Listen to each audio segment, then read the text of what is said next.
자, 이제 시작하겠습니다. 안녕하세요. 네, 여러분 이렇게 만나뵙게 돼서 너무 반갑습니다.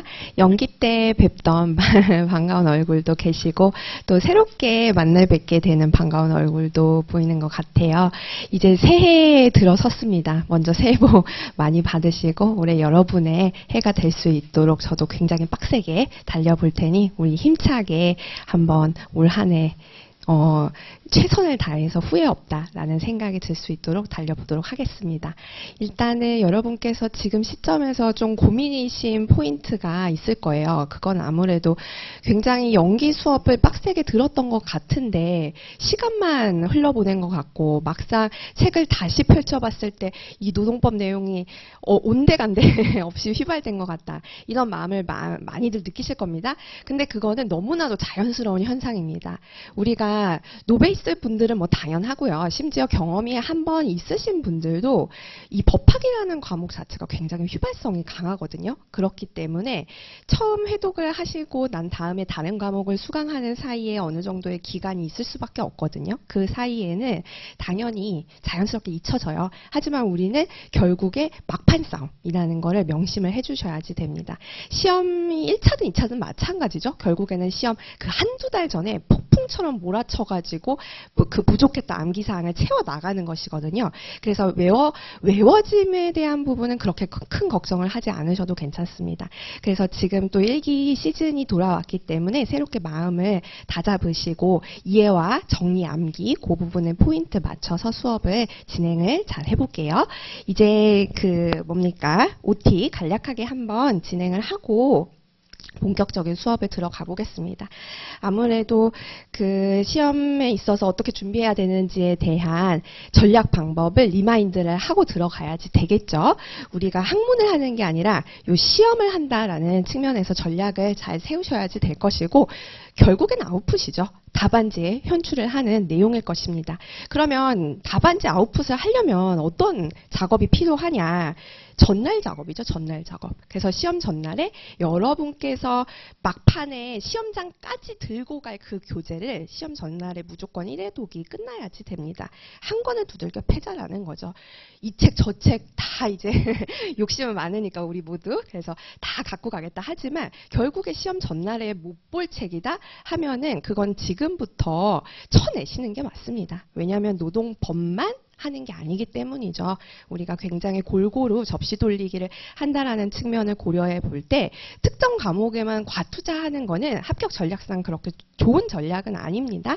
따라서 모든 과목을 다 똑같이 적용을 하세요. 그래서 한 권 두들겨 펼 책을 지금부터 정해서 쭉 가져가시는 겁니다. 연기 때부터 저는 논점 노트를 제공드려서 그걸로 쭉 가면 된다라고 말씀을 드렸고 이번에 새롭게 일기 때 오신 분들도 그 논점 노트 이번에 업그레이드 판이 나올 텐데 그 개정된 그 논점 노트를 가지고 쭉 가져간다 생각하시면 됩니다. 다른 그 교수님들의 강의를 듣고 와도 괜찮냐 하는데 괜찮습니다. 다들 이해를 하고 오셨기 때문에 그런 부분은 걱정하지 않으셔도 되고 일단 포인트는 막판에 교재를 지금부터 정해야지 된다라는 점을 기억을 해주십시오. 자, 그 다음에 이제 그 막판에 한 권을 보기 위해서는 짧은 주기로 여러 번 돌린다라는 요 포인트를 기억을 해주십시오. 특히 이제 노베이스 분들이 처음에 겪는 애로사항이기도 한데 어렵다 보니까 깊이 파요. 깊이 파다 보니까 시간이 내 생각보다 오래 걸리는 거죠. 예컨대 강의는 3시간인데 복습하는 데 있어서는 뭐 6시간 막 걸리기도 하고 근데 그랬을 때 문제가 뭐냐면은 오늘 진도까지 빼면은 괜찮아요. 근데 이제 오늘 진도도 못 빼고 시간은 시간대로 흘러가 버리는 상황이 돼버리면은 그것이야말로 복습에 있어서 굉장히 비효율적입니다. 왜냐하면 법학이라는 과목 자체가 처음에는 당연히 이해가 안 되죠. 근데 이제 끝까지 갔다가 다시 돌아옴으로써 처음에 이 커졌던 구멍이 점점 이렇게 메꿔지는 특징이 굉장히 뚜렷이 나타나거든요. 체계적이고 논리적인 학문이기 때문에 그렇습니다. 앞과 끝이 연결돼 있어요. 그러다 보니 이걸 거꾸로 이용하셔야죠.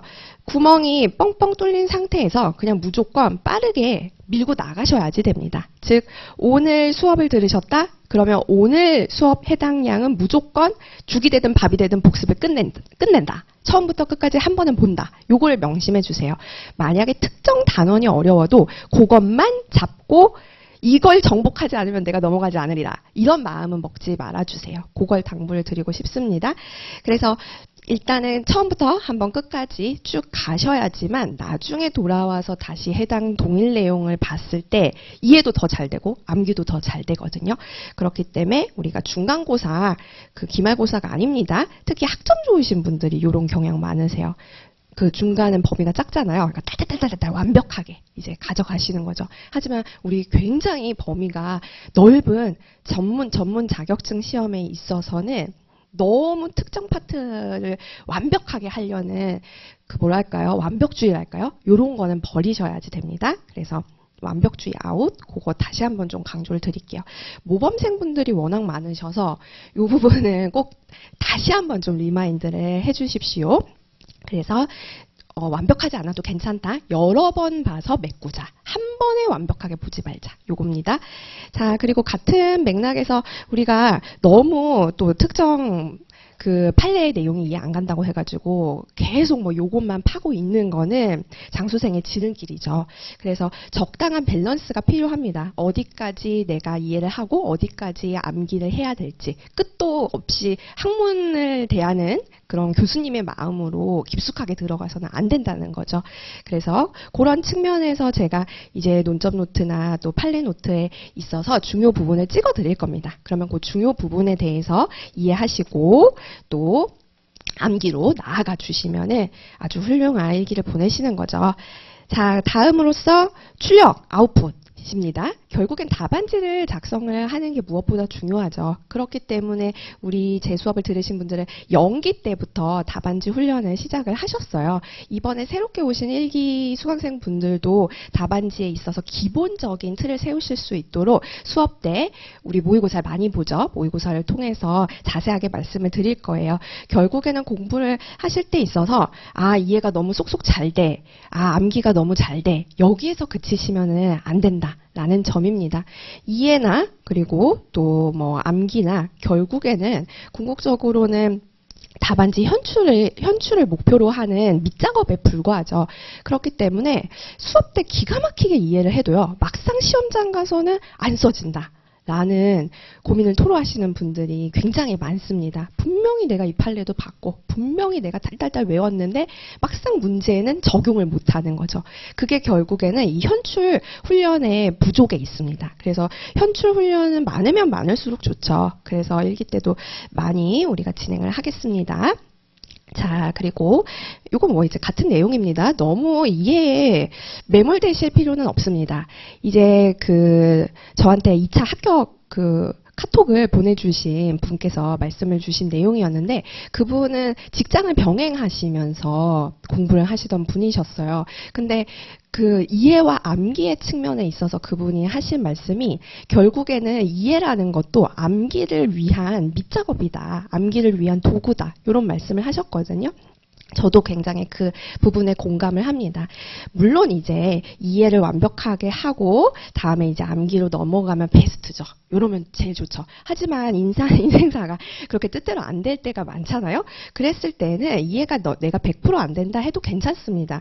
굳이 이 우선순위를 따져본다라고 한다면 이해도 좋기는 하지만 암기에 조금 더 치중을 해주세요. 즉 이게 뭔가 닭이 먼저냐 달걀이 먼저냐 요 싸움이긴 하거든요. 그래서 내가 암기를 일단 해놓고요. 아까도 말씀드렸다시피 체계적인 학문이라 처음에는 이해 안 돼도 쭉 끝까지 갔다가 다시 돌아와서 봐보면은 암기한 내용과 그리고 내가 끝까지 가서 그 배웠던 모든 내용이 결합이 되면서 이해가 또 저절로 되는 부분이 있거든요. 그래서 암기가 결국에는 또 이해를 도와주게 됩니다. 따라서 굳이 순서를 1 이해, 2 암기 이렇게 정하셔가지고 이거 이해 안 됐으니까 나 안 넘어갈래. 요런 식의 우를 범하지 말아주세요. 이해가 안 되면 일단 암기라도 하세요. 암기를 하시고 그 다음에 또 다시 돌아와서 보면 이해가 되는 경우가 많이 있습니다. 그리고 답안지를 현출함에 있어서는 아무리 이해해도 아시잖아요. 소위 그 판례어, 그래서 판례에서 정확하게 들어가야지 되는 그 워딩을 암기를 못하면은 막상 내가 아무리 이해를 한 내용을 못 써먹죠. 무용지물에 불과합니다. 자, 그래서 그 암기 부분을 좀 강조를 드렸어요. 넘어가겠습니다. 그래서 우리가 전략적인 측면에서 아웃풋을 얻기 위해서는 맨 처음에는 아까 말씀드린 것처럼 이렇게 뼈대를 세워서 이해를 하는 작업, 즉 인풋 작업이 수업에 진행이 됩니다. 그리고 그 아웃풋이라는 답안지 작성에 있어서 밑거름, 연결고리가 있습니다. 그게 바로 정리하는 작업이죠. 이 부분은 제가 밑에서 말씀을 드리겠지만 논점 노트로서 그 정리와 암기를 해결하실 수 있게 해드릴 거예요. 그래서 그 부분은 뒤에서 또 말씀을 드리기로 하고, 다음으로서 1기에 있어서는 요 답안지의 기본기를 완성을 시키도록 하겠습니다. 그래서 2기와 3기에는 좀 더 심화된 답안지 훈련이라고 생각을 해주세요. 그래서 우리가 1기에 법률 답안지에 있어서 법률 문장, 그리고 문장이 이루어지면은 단락이 되죠. 그리고 단락이 이루어지면 글이 되고, 그렇게 구조적인 접근에서 이 법률 답안지를 쓰는 방법의 틀을 세우실 거예요. 물론 무엇보다도 내용이 중요하겠죠. 근데 내용적인 측면뿐만 아니라 형식적인 측면, 이런 분량적인 측면까지 이제 좀 본격적으로 생각을 하실 때가 왔습니다. 특히 이 분량은요, 내가 아무리 완벽하게 외워도 필속의 속도 때문에 한계가 있습니다. 즉 진짜 완벽하게 다 외웠어요. 판례의 중요한 키워드를요. 근데 손이 못 따라가요. 그래서 시험장에서 나는 너무 쓰고 싶거든요. 나는 지금 0.1초 만에 다다다다다 머릿속에서는 다다다다다 다 현출이 돼요. 근데 손이, 아이고 죄송합니다. 흥분했네요. 손이 못 따라가가지고, 그래서 막상 쓰지를 못하고 다음 논점까지 영향을 미쳐서 답안지가 엉망이 되는 그러한 안타까운 사례가 꽤 있습니다. 그렇기 때문에 우리가 얼마만큼 분량을 정해서 핵심적인 내용을 쓸지, 즉 나의 필속을 파악을 해야 됩니다. 1기 때부터. 그래서 필속을 파악하고, 아 나는 요 정도의 필속이니까 요만큼만 줄여서 쓰자라는 식으로 이제 답안지에 직접 박아 넣을 한정적인 키워드 작업이 필요한 거죠. 그렇기 때문에 요거는 모의고사의 훈련이 무엇보다 중요합니다. 그렇지 않고서 그냥 단순히 책만 보면요, 그러면은 이건 절대 확인할 수가 없거든요. 그렇기 때문에 우리가 모의고사 보실 때 꼭 그거를 명심해 주세요. 특정 쟁점을 완벽하게 외워야지, 요게 아니고 내가 밸런스 있게 모든 부분에서 골고루 점수를 받으려면 분량 조절을 잘해야 된다. 특정 쟁점을 잘 써야지를 넘어서서 특정 쟁점을 어떻게 잘 쓸 건가, 특정 쟁점의 분량을 어떻게 가져가야지, 이런 식의 그 아웃풋의 측면을 고려하시면서 일기를 나가주시면 좋을 것 같아요. 그냥 단순히 판례 이해, 판례 암기 여기서 그치지 말고요. 저도 그 측면에서 계속 강조를 드리겠습니다. 그래서 이게 결국에는 우리가 한정된 시간과 자원을 활용을 하는 싸움이기 때문에 그렇죠. 아무래도 우리 뭐 실강생 분들도 그러시지만 인강으로 들으시는 분들도 계시고, 뭐 학교를 다니시면 학교, 뭐 직장을 다니시면 직장, 다들 바쁘신 상황이란 말이죠. 그렇기 때문에 무엇보다도 효율적인 그 전략을 생각하셔야지 되고, 그 측면에서 효율적인 것의 1순위는 답안지 현출, 아웃풋을 생각하는 겁니다. 그랬을 때 이제 큰 커리큘럼은 지금 우리 이건 했고, 연기는 했고, 1기를 나가고 있고요. 나갈 예정이고요. 판례를 좀 더 이제 심화해서 보실 거고, 답안지 아까 말씀드린 것처럼 7번 모의고사를 응시를 합니다. 연기 때는 우리가 25점짜리로 진행을 했죠. 그런데 이제 50점. 그래서 좀 늘려서 하다 보니까 확실히 좀 팔 아프다라는 말씀이 이때부터는 나옵니다.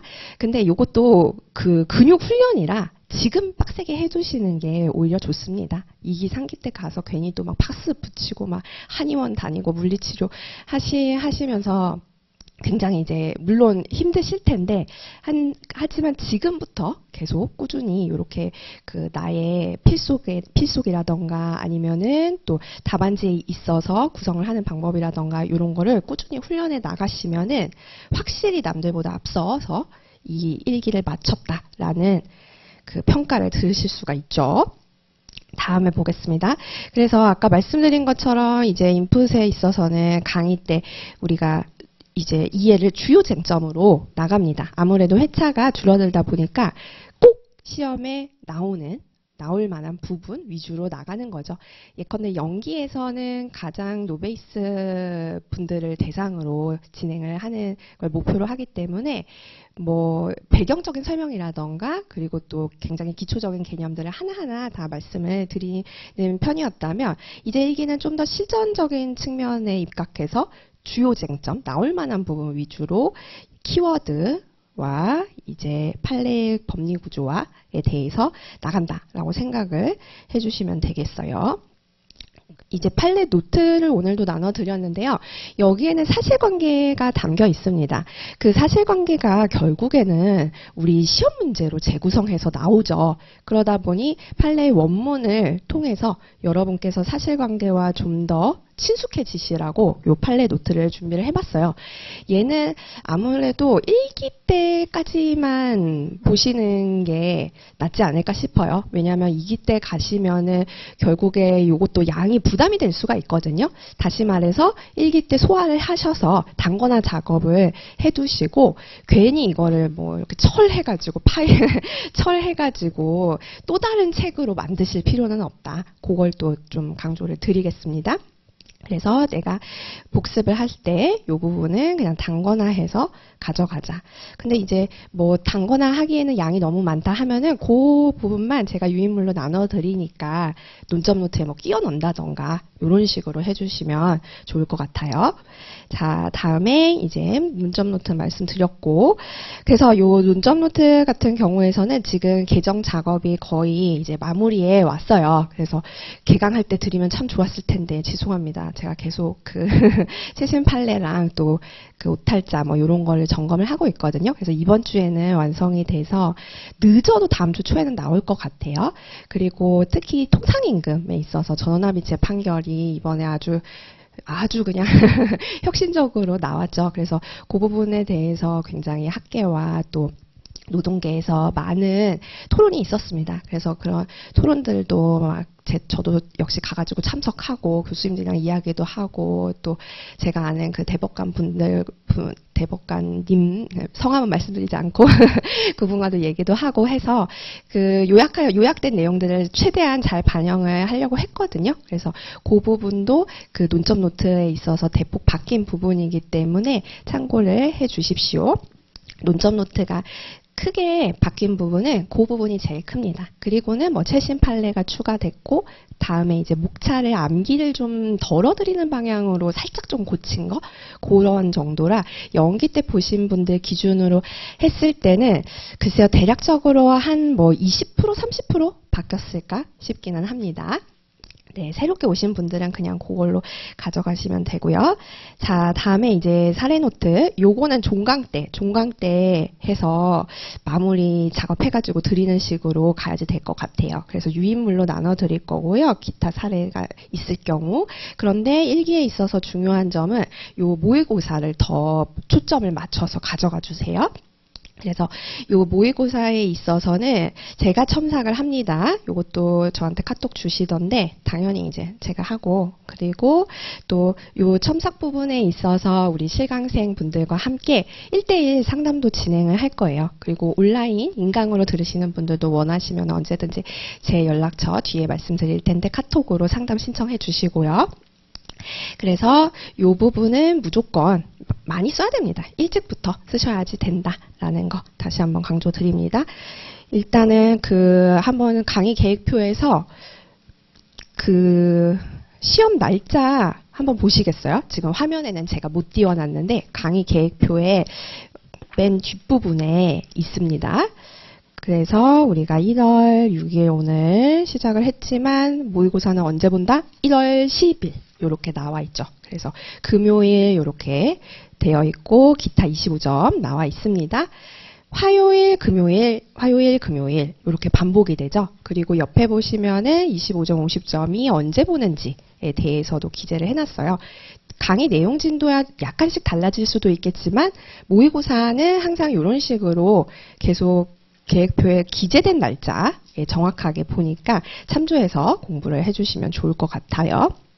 그리고 모의고사는 한번 설문조사를 해보려고 해요. 이제 처음에는 좀 찍어드리는 방향으로 갈지 아니면은 아예 그냥 시험이다 생각을 하고 모르는 상태에서 볼지 그거는 제가 이제 쉬는 시간에 우리 실강생분들께 한번 설문조사를 해서 나가보도록 하겠습니다.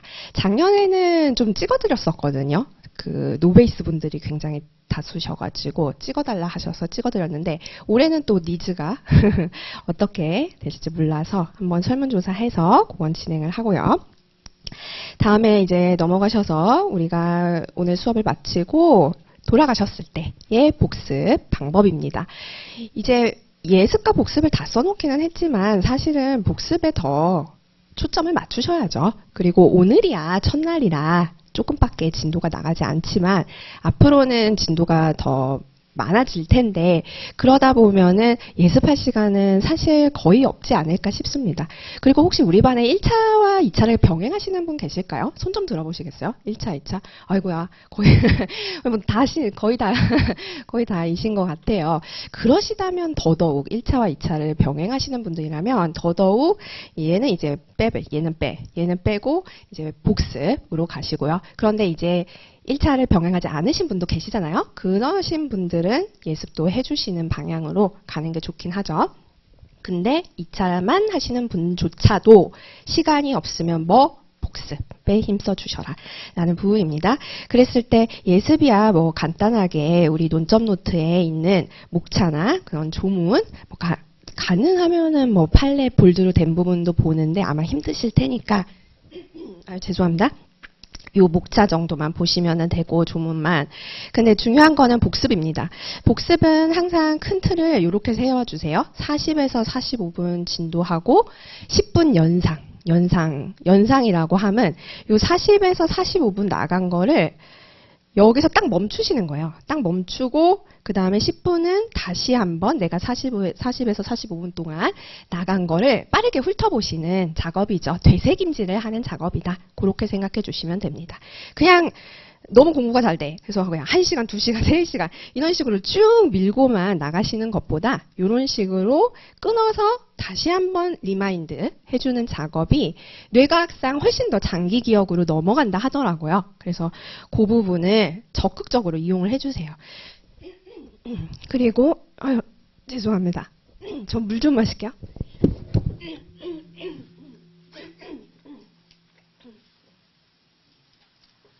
감기 걸려갖고 죄송합니다. 제가 감기 걸려서 앞자리 앉지 마세요. 옮으시면 안 되니까 소중한 여러분의 몸을 보호해야죠. 그래서 이제 제가 연기 때도 말씀드렸지만 1차 때도 말씀드렸고 요 40분, 45분 하고 10분 연상할 때 사진 찍으라 라고 말씀드렸어요. 특히 안 헤어지는 부분을 확대해서 사진을 찍어 놓는 거죠. 그런 식으로 하면은 내가 한 타임 요렇게 40분 나가고 또 10분 복습하죠. 그리고 또 2타임, 3타임 요렇게 했을 때 10분 연상할 때마다 사진 찍어 놓는 게 사진첩에 쌓입니다. 그러면은 주무시기 전에 요 사진첩 들어가 가지고 한번 오늘 내가 헷갈렸던 내용을 다시 한번 보시고 주무시는 거예요. 그렇지 않으면 이제 주무실 때 스마트폰 딱 들고 이렇게 웹서핑, 유튜브, 웹툰, 웹소설 다 갔다가 그렇게 주무시면은 그 내용만 결국에는 꿈속에서 장기 기억으로 넘어가거든요. 그건 좋지 않습니다. 저 역시 경험을 많이 했었고요.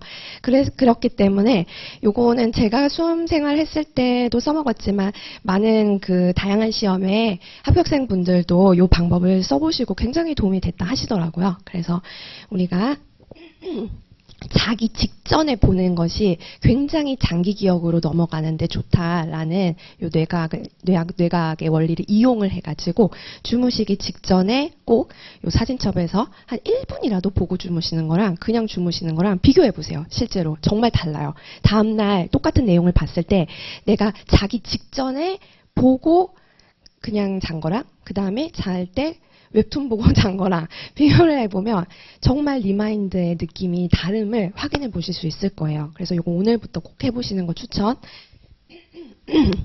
추천드리고요. 그리고 이제 40분, 45분 복습할 때 먼저는 요걸 보세요. 맨 처음에 모의고사 사례 노트를 읽으세요. 풀지 말고 읽기.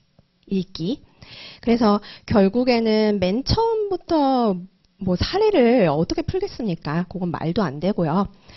얘를 읽어주시는 겁니다. 모의고사나 사례 노트를. 물론 내가 한번 모의고사를 봤기 때문에 풀 수 있다, 잘 풀 수 있다 하면은 뭐 간단하게 뭐 타이핑 치는 방법으로 하시던가 구두를 하시던가 하는 방법으로 풀어보시는 것도 괜찮지만 힘드시면 읽기라도 해주십시오. 이 목적은 결국에 해당 단원에서 뭐가 제일 쟁점이 되는 부분이냐 요거를 파악하기 위함입니다. 그래서 그걸 보고 다음에 이제 논점 노트로 넘어가시는 거죠. 그리고 논점 노트 볼 때도 순서를 목차를 먼저 보세요. 그리고 본문을 보시고요. 즉 그냥 줄줄줄줄줄 이렇게 보는 게 아니라 그 로마자 목차를 먼저 보고 그 다음에 이제 아라비아를 보고 그러고 이제 본문 보고 이런 식으로 뼈대를 세워가면서 논점 노트를 복습을 해주셔라. 다음에 이제 마지막으로서 이제 아까 스텝 1에 보셨던 모의고사랑 사례 노트를 서론이랑 포섭만 풀어보시는 거예요. 여기는 풀어보기, 논점의 정리 있잖아요. 앞부분, 문제의 제기라고도 하고요. 그래서 그 서론 부분이랑 그 다음에 결국에 사안을 적용하는 포섭의 부분, 고기 두 개만 풀어보시는 거죠. 왜냐하면 법리 부분은 이미 내가 논점 노트로 복습을 했거든요. 그렇다면 그 법리를 내가 실제 문제에 녹여가지고 핵심은 포섭일 텐데 결국에 이 포섭이라는 것도 이 서론의 부분과 일맥상통합니다.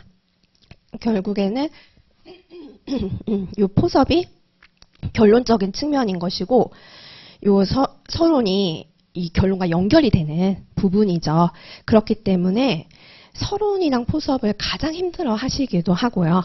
따라서 내가 배웠던 이 법리 내용을 마무리 단계에서 서론 포섭만 한번 간단하게 풀어보세요. 이때 푸는 방법은 또 뒤에서 말씀을 드릴게요. 그런데 이제 큰 틀의 측면에서 보시는 겁니다. 다 쓰라는 게 아니고 시간이 없어요. 절대 다 못 씁니다. 큰 틀의 측면에서 논리 스텝을 확인하는 작업, 요게 푼다의 정의입니다. 완벽하게 막 실제 시험지 쓰듯이 쓰는 게 아니라 실제 시험지 쓰시듯이 하는 거는 우리 여기 학원 오셔가지고 모의고사 보실 때 그때 하시면 되고요. 자, 그래서 이제 제 연락처는 보이는 바와 같이 이렇게 이제 나와 있으니까 새로 오신 분들 여기 저장해 두시고 카톡 언제든지 보내시면 돼요. 저야 뭐 늘 이제 365일 가동이기 때문에 뭐 밤에 새벽에 보내셔도 되고 뭐 설날, 공휴일, 뭐 일요일 다 상관없습니다. 언제든지 보내시고요. 다만 이제 저도 좀 늦게 보낼 수 있어요. 그리고 약간 밀려 있으면은 며칠 정도 답변이 늦어질 수 있는 점만 양해를 부탁드립니다. 그리고 우리 실강생 분들은 이제 연기 때 했던 것처럼 그대로 또 이렇게 1차, 2차 합격 플랜과 함께 답안지에 대한 1:1 첨삭 코멘트 그거를 이제 좀 더 해드리는 거죠. 아무래도 우리는 그 다수가 아니기 때문에 제가 여러분께서 어떤 식으로 답안지가 흘러가는지 즉 발전 추이인 거죠. 그래서 여러분께서 처음에는 뭐 이 부분이 약하셨는데 이제 나중에는 이 부분이 보완이 되셨다. 아직까지 이 부분은 조금 더 부족하시니까 챙겨주셔라 라는 식으로 요 답안지의 1회차부터 누적해서 제가 데이터를 가지고 만들거든요. 그렇기 때문에 그걸 바탕으로 답안지에 대해서 코멘트 해드릴 거고, 그리고 1, 2차 아까 병행하시는 분들이 많기 때문에 무엇보다도 계획이 중요합니다. 즉 1차와 2차의 비중을 어떻게 가져갈 것인가. 그게 또 굉장히 크리티컬 하거든요. 왜냐하면 2차의 비중을 자칫 잘못해서 1차 시험을 해야 되는 기간인데도 늘렸다가 1차가 빡세졌잖아요. 요즘 22%의 합격률이기 때문에 1차 시험장에서 떨어져 버리면 2차 시험장에 못 들어가 버리기 때문에 그것만큼 정말 무서운 일이 없어요. 그래서 우리가 늘 그걸 경계를 해야 되고, 따라서 그 실강생 분들이랑 함께 그 월별로 제가 말씀을 드릴 거예요. 그래서 대략적으로 내가 일단 월별 계획표를 러프하게 좀 짜오세요. 그리고 제가 상담지 또 내일부터 드리도록 하겠습니다. 자, 그러면은 여기까지 해서 요거는 마쳤고, 그리고 우리 이제 마음가짐을 다시 한번 되새기면서 시작을 해보도록 하겠습니다. 힘찬 마음으로. 저도 늘 그랬어요. 수험생활 지나고 보면은 왜 이렇게 시간이 빨리 가는지 모르겠고, 분명히 계획을 완벽하게 세웠는데 왜 이렇게 밀렸는지도 모르겠고, 나 자신은 쓰레기야 막 이러면서 자책도 많이 하고 그랬거든요. 그런데 그때마다 결국에는 이제 나를 이제 채찍질을 하면서 궤도에 올라타면 결국에는 내가 원하는 목표를 달성하는데 한층 가까워져 있더라고요.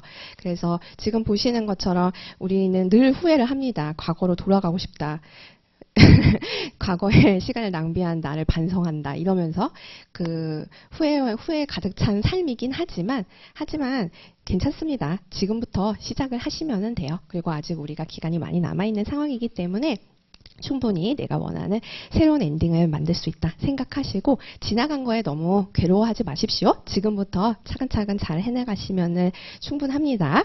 네, 그래서 여기까지 OT 간략하게 마쳤습니다. 자, 우리 필기노트를 한번 펴보실게요. 필기노트는 말 그대로 여러분의 필기 부담을 좀 줄여드리고자 매번 나눠드리는데, 안 나눠드릴 때도 있긴 합니다. 그리고 오늘 필기노트에 기재되어 있는 부분은 전체적인 개관이에요. 그래서 1기이기 때문에 이미 개별적 근로관계법에 대한 전체적인 흐름은 아마 어느 정도 익숙하실 거예요. 그래서 다시 한번 큰 테마가 어떻게 있었구나 라는 식으로 뼈대를 좀 보도록 하겠습니다.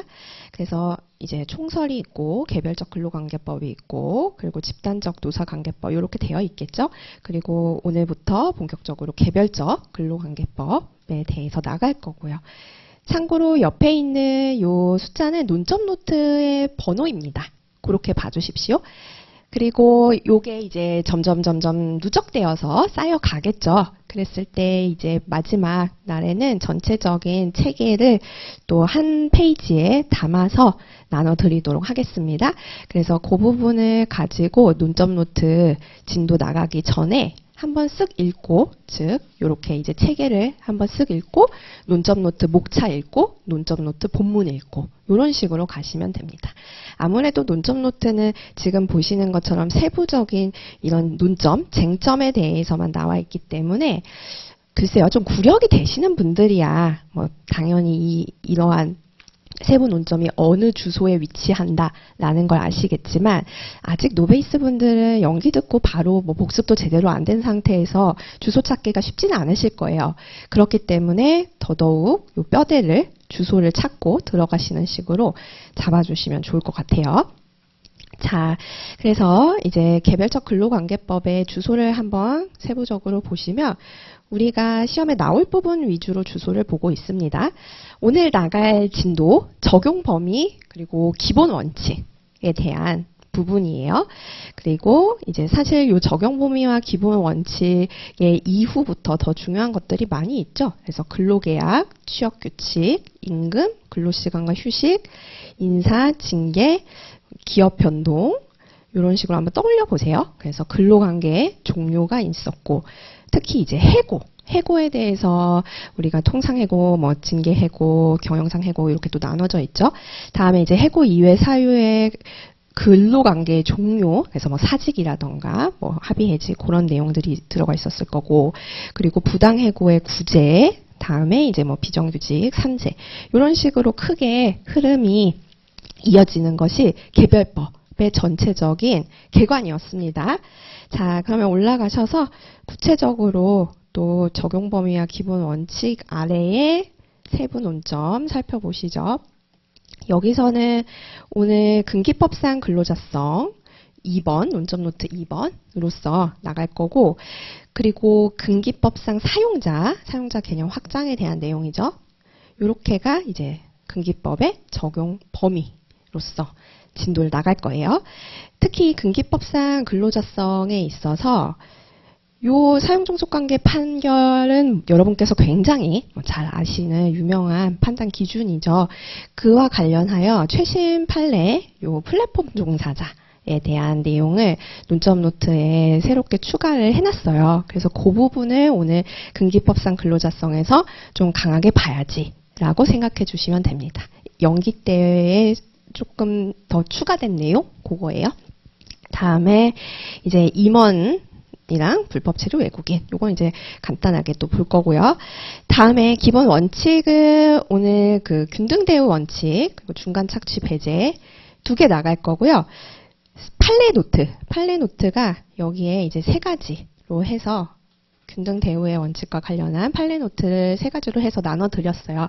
그래서 첫 번째가 국정원이죠. 국정원 차등정량제 사건이고, 다음에 이제 두 번째가 무기계약 국도관리원, 그 다음에 이제 세 번째 안동대 강사료, 그렇게 이제 3가지 판례까지 함께 보실 겁니다. 자, 그래서 오늘 진도에 대해서 전체적으로 개관하셨고요. 본격적으로 논점 노트를 펴보시겠습니다. 자, 그래서 이제 그 노동 관행에 대한 부분이 나와 있죠. 그리고 노동 관행에 대해서 첫 번째 먼저 보시면은 1번 해서 노마자 우리가 목차부터 봐야지 되니까 노마자 1번의 의 그리고 이제 노동 관행의 법원성 이런 식으로 구성이 되어 있습니다. 특히 이 법원성이다라는 말에서 한번 떠올려 보실 수가 있겠죠. 법원에 대해서요. 연기 때는 되게 이제 자세하게 그 임종률 교수님 기본서 가지고 쳤었어요. 근데 지금은 간단하게 이 법원에 대해서만 살펴볼게요. 그래서 법관이 판단하는 근거인 거죠. 법적 판단의 근거였습니다.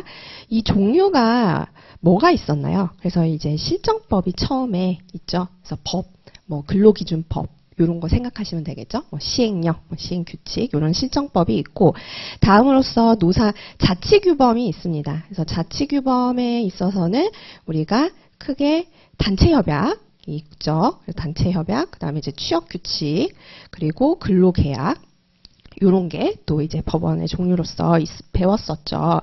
다음으로서 우리가 살펴보실 게 지금 볼 요 노동 관행과 관련된 부분입니다.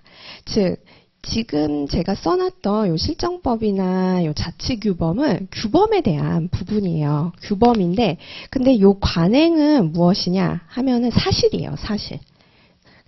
그래서 요 규범은 법적인 구속력이 있죠. 법적 구속력이 있는데 요거는 사실이기 때문에 원칙적으로는 법적 구속력이 없다. 라는 측면, 그걸 그냥 배경으로서만 생각을 해주세요.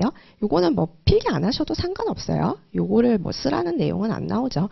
근데 요걸 알고 있으면은 답안지를 쓸 때 좀 수월하다 요거죠. 그래서 굳이 뭐 필기를 늘리실 필요는 없습니다.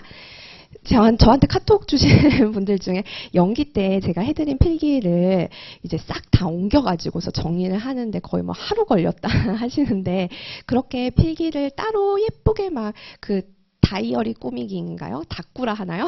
그런 것처럼 예쁘게 하실 필요는 전혀 없어요. 필기는 이해를 돕기 위한 도구에 불과합니다. 그래서 이해가 되면 굳이 하지 마세요. 왜냐하면 부담만 늘어날 수 있거든요. 이것도 외워야 돼. 이것도 답안지에 써야 돼. 이럴 수 있으니까 그러실 필요는 전혀 없습니다. 핵심은 논점 노트에 있는 이런 볼드 부분이고 그 중에서도 제가 더 추려드리는 부분이다 라고 생각해 주세요.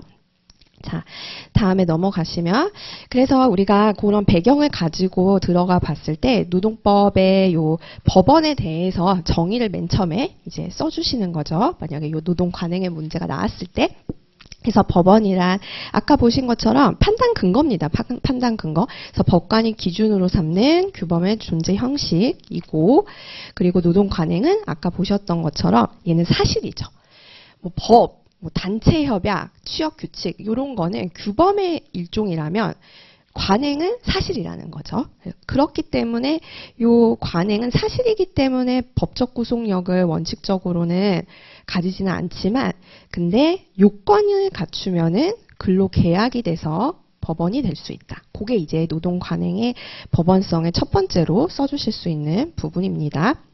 그래서 항상 요 논점 노트의 구성을 보시면은 의의가 먼저 그 설치가 되어 있죠. 그래서 의의에 있어서는 지금 법원의 의의와 노동 관행의 의의를 얘기를 하고 있었고, 다음도 마찬가지예요. 그래서 노동 관행의 법원성이라는 로마자 2도 이 관행에 관련된 의의에 해당하는 부분을 쓰고, 그 다음에 이제 판례인 거죠.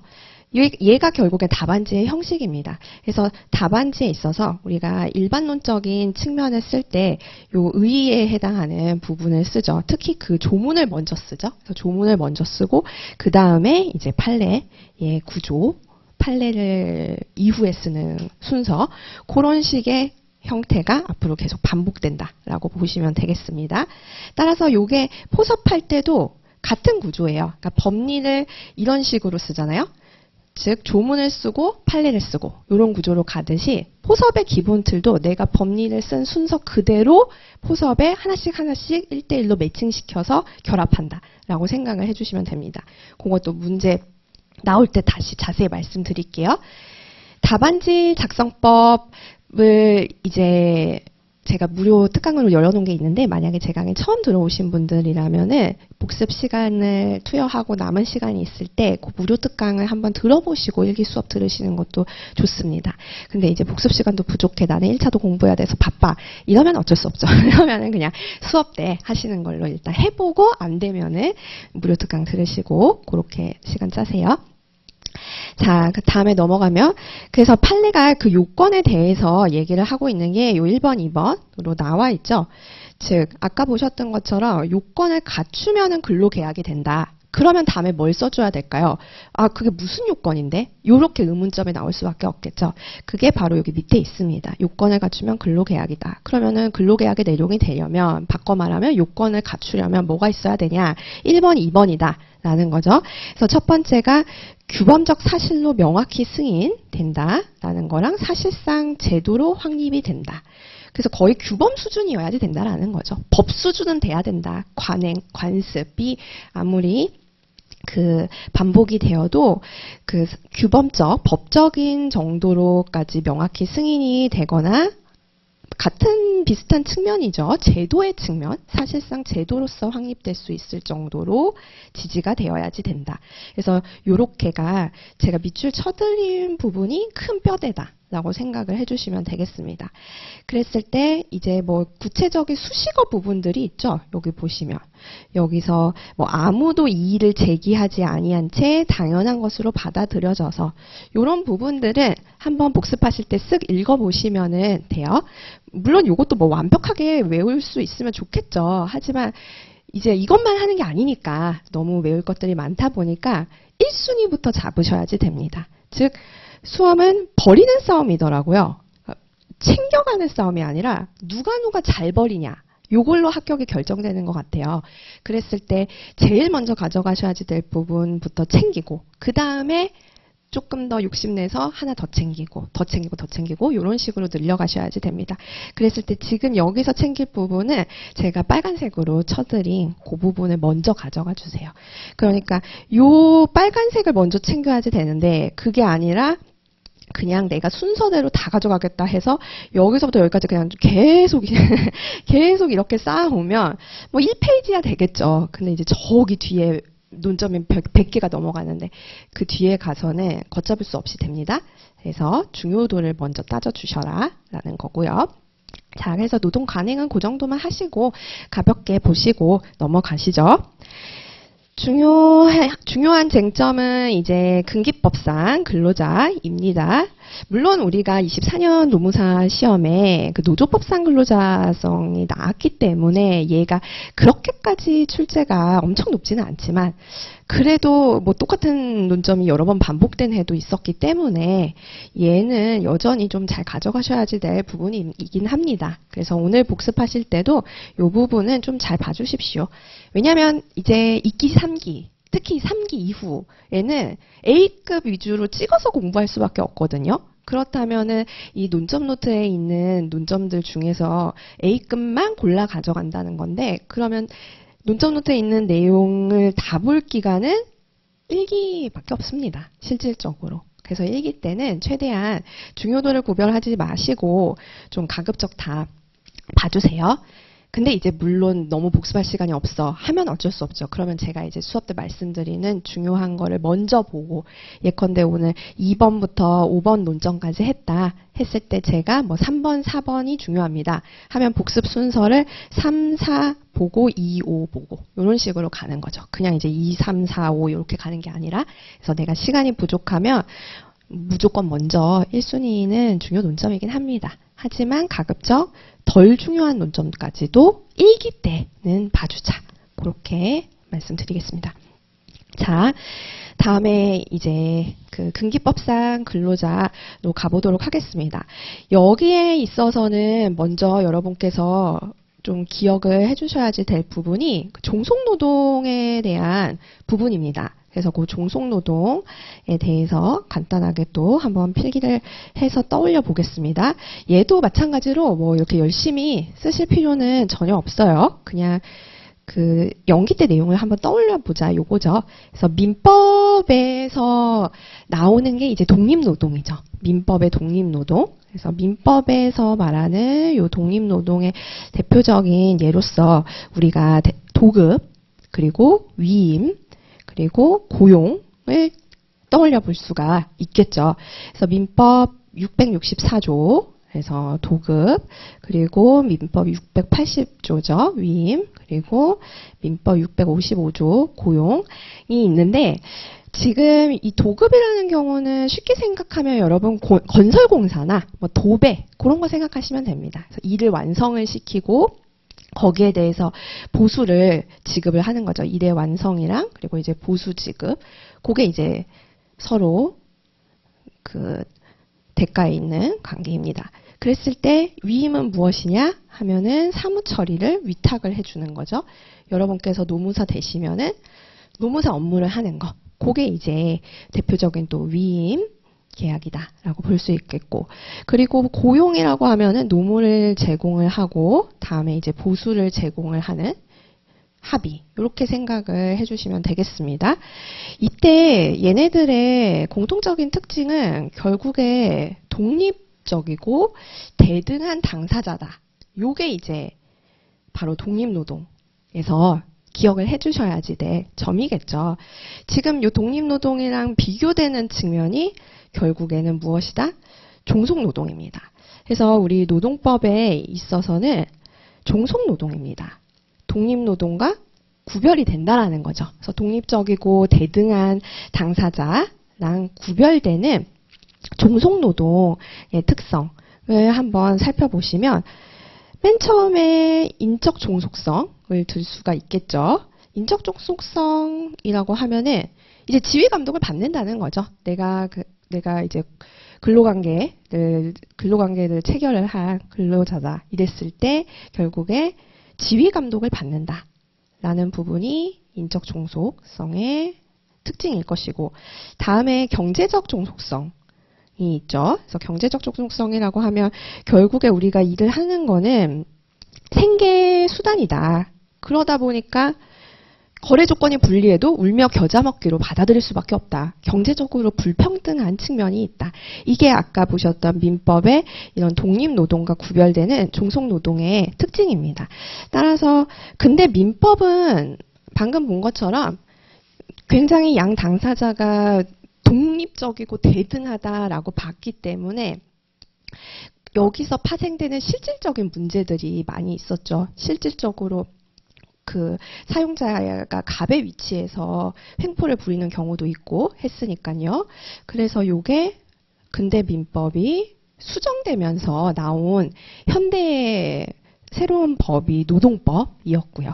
그러다 보니까 이 노동법에 있어서 꿰뚫는 가장 핵심적인 개념 중에 하나가 바로 이 종속노동 관계를 규율을 한다라는 부분이었습니다. 그랬을 때 이 종속노동 관계의 인적 종속성과 관련해서는 헌법에서 헌법 32조 또 나온 김에 한번 보고 갈까요? 그래서 헌법 32조 보시면은 법전은 가져오셨을까요? 네, 잘하셨어요. 그래서 법전 헌법 32조 또 다시 한번 보겠습니다. 우리 1차 공부하시는 분도 많이 계시니까 1차는 이것도 시험에 나오죠. 네, 2차야 지금은 배경 설명이겠지만 32조 1항의 모든 국민은 근로의 권리를 가진다. 국가는 사회적, 경제적 방법으로 근로자의 고용의 증진과 정적 임금의 보장에 노력하여야 하며 법률이 정하는 바에 의하여 최저임금제를 시행하여야지 된다. 이렇게 규정을 하고 있습니다. 이런 헌법이 최상위 규범이죠. 그래서 그런 최상위 규범을 구체화시킨 것, 헌법을 구체화시킨 게 법률이고 여기서는 근기법 등등이 있겠죠. 그래서 얘는 개별적 근로관계를 규율한다. 그렇게 연결을 시켜주시면 되겠습니다. 다음에 이제 경제적 정속성은 헌법 33조와 관련이 있죠. 33조 보시면 노동상권에 대한 내용입니다. 헌법 33조 1항 근로자는 근로조건의 향상을 위해 자주적인 단결권, 단체교섭권 및 단체행동권을 가진다. 그래서 그러한 근로상권, 노동상권에 대한 내용들 바로 노조법에서 더 구체화되고 있습니다. 그래서 최상위 규범인 헌법을 구체화시킨 노조법이죠. 얘가 바로 이제 집단적 노동관계. 그래서 노조법 등등이 집단적 노동관계를 규율을 하고 있죠. 그래서 이렇게 크게 개별적, 집단적으로 나누어서 노동법이 종속노동에 대해서 규율을 하고 있다라는 걸 배경으로 좀 가져가 주십시오. 따라서 요걸 바탕으로 근기법상의 근로자성을 다시 한번 살펴보실까요? 근기법, 결국에는 여기서 말하는 근로자란 종속노동을 전제로 한다라는 거죠. 그래서 그거를 바탕으로 보셔야지 됩니다. 자, 들어가면 맨 처음에 이제 얘가 나왔다 하면은 역시 마찬가지로 법리에 노마자로서 의, 조문부터 항상 시작을 해주셔야죠. 그래서 그 조문부터 시작하고 그리고 노마자의 의 다음에 가장 중요한 부분은 이 사용종속관계의 판단 기준입니다. 왜냐하면 우리가 조문을 한번 보도록 하겠습니다. 물론 여기도 나와 있지만 근기법 2조 1항 1호에 대한 부분 우리 근기법을 또 한번 펴보시고 2조 1항 1호의 정의에 뭐라고 되어 있나요? 근로자란 직업의 종류와 관계없이 임금을 목적으로 사업이나 사업장에 근로를 제공하는 자를 말한다. 이렇게만 되어 있습니다. 그렇기 때문에 근로자성의 판단 기준에 대해서 구체적으로 뭐 조문에 나와 있는 것은 아니죠. 그렇기 때문에 판례가 나오고 그 판례가 판단 기준을 제시를 하고 있습니다. 따라서 그 판단 기준으로 이어서 가보도록 하죠. 자, 판례가 크게 이제 실질주의 판단, 그리고 구체적인 판단, 부차적 판단 이런 식으로 큰 제목을 붙여서 쪼갤 수가 있습니다. 그래서 판례 번호를 보시면 아시겠지만 이게 다 같아요. 아라비아 1, 2, 3의 내용이 같은 판례인 거죠. 그리고 그 내용을 조금 더 암기하기 쉽게끔 제목을 달아준 거고 교수님 입장에서는 답안지에 채점을 할 때 좀 더 보기 편하게끔 목차를 달아준 거죠. 급하게 쓰다 보면은 이제 흘림체로 쓸 수밖에 없습니다. 그러다 보니 교수님들은 뭐 채점을 엄청 많이 하잖아요. 그러다 보니까 목차를 써주는 게 확실히 가독성이 좋아요. 그래서 내가 목차가 너무 기억이 안 나면은 뭐 어쩔 수 없겠지만 그래도 요 정도쯤은 이렇게 많지는 않잖아요. 세부 목차가. 그래서 그 부분은 좀 작성을 해주시는 게 좋습니다. 그리고 모르면은 목차를 모르면 요약을 하시면 돼요. 결국에 이 내용 있죠. 이 본문의 내용을 요약을 한 게 바로 제목입니다. 거꾸로 얘기하면 이 제목을 압축 해제하면은 본문입니다. 그래서 너무 목차 암기에 매몰되실 필요도 없어요. 좀 융통성을 가지시고 얼마든지 좀 자유롭게 가져가실 수 있어요. 그래서 최대한 그 부분을 또 자세히 말씀을 드릴게요. 자, 판례에 따르면 해상성 판례를 써주셔야죠. 이때 근기법상은 근로자인지는 뭐를 따진다? 그쵸? 형식이 중요한 게 아니다. 지금 계약을 한 게 뭐 고용계약이냐 아니면은 도급계약이냐 뭐 요런 게 중요한 게 아니라는 거죠. 그래서 계약의 형식보다 실질을 따진다라는 부분이 가장 핵심적으로 제시를 제일 처음 한 내용이었죠. 여기 처음 오신 분도 있으니까 다시 말씀을 드리면 제가 볼드가 여기 보면은 형식에서 끝났죠. 그리고 형식보다 이렇게 연결돼요. 그래서 시간이 없으신 분들은 그런 식으로 외우시고 그런 식으로 답안지에 적으라는 뜻입니다. 물론 이걸 다 적으면 좋긴 해요. 계약의 형식이 어쩌고 저쩌고 이렇게. 근데 이제 그게 내가 불가능해 하면은 1순위부터 가져가야 되니까 계약의 형식보다 실질에 있어. 이런 식으로 쓸 부분을 정말 그 볼드를 쳐놨다라고 생각하시면 돼요. 자, 그래서 아까 보셨던 것처럼 요 실질에 있어서 종속관계에서 근로 제공하는지를 판단한다. 요게 이제 한 단어로 줄여봐라. 이러면은 실질주의 판단이겠죠. 그래서 판례의 내용을 그냥 요약한 게 목차인 것입니다.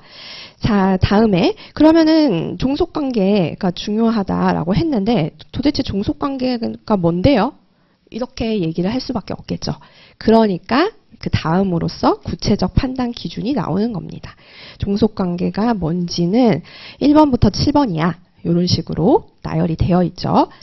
그래서 이 부분은 아마 연기 때부터 열심히 잘 외워주셨을 거예요. 그래서 같이 한번 복습하는 느낌으로 보시면은 처음에 종속노동성에 대한 부분입니다. 업무 내용을 사용자가 정하고 그리고 취업규칙 또는 복무인사규정 얘도 마찬가지입니다. 취업규칙 등의 적용을 받으며 이렇게 해주시면 돼요. 또 상당한 지휘감독을 하는지 그래서 사용자가 정하고 또 지휘감독을 하고 다음으로써 근무 시간과 장소죠. 근무 시간과 장소를 지정하고 또 구속을 받는다. 이런 종속 노동성에 대한 게 첫 번째였고요. 다음에 이제 두 번째로서는 독립사업자성이었습니다. 노무를 제공하는 사람이 스스로 원자재, 도구 등을 소유를 하거나 제3자를 고용해서 업무를 대행케 한다. 그래서 결국에는 독립해서 사업을 영위를 할 수 있는가? 요게 이제 또 핵심적인 키워드였습니다. 다음에 이제 이윤의 창출과 손실의 초래 등 위험을 스스로 안고 있는지. 그래서 미용실 그 헤어 디자이너들도 보면은 뭐 요런 비품 뭐 내 가위, 뭐 내 헤어 염색약 뭐 요런 식으로 각자의 비품을 소유를 하는 경우가 있어요. 그래서 그런 걸 생각하시면 될 거예요. 그리고 또 특히 여기 독립사업장성에서는 위험을 스스로 안는다. 요게 이제 포인트이겠죠.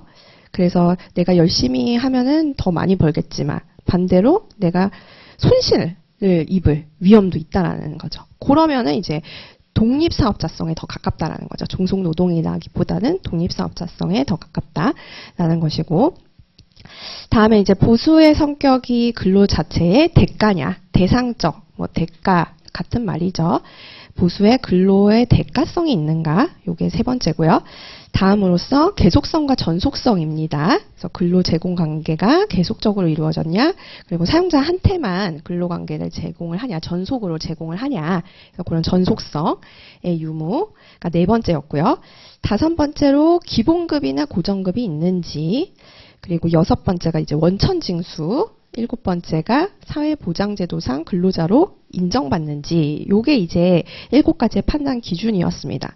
그리고 여기 중에서 더 나아가는 마지막 단계가 부차적 판단이었죠.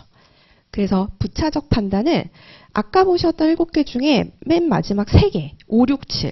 5, 6, 7 같은 경우에서는 사용자가 갑의 위치에 있으니까 경제적으로 우월한 지위에 있으니까 임의로 정할 수 있다라는 거죠.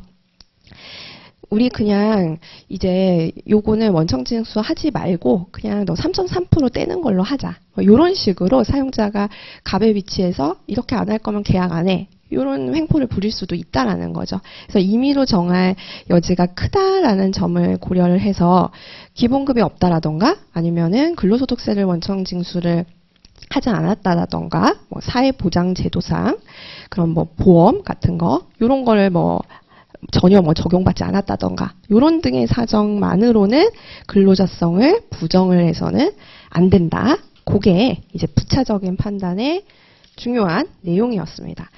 자, 그래서 그런 내용이 연기 때 배웠던 부분이고요. 다음으로 보실 부분이 요 플랫폼 종사자인데 지금 시간이 좀 애매하니까 우리가 쉬는 시간을 좀 가지시죠? 그래서 쉬는 시간 10분 가지고 이어서 플랫폼 종사자 나가보도록 하겠습니다.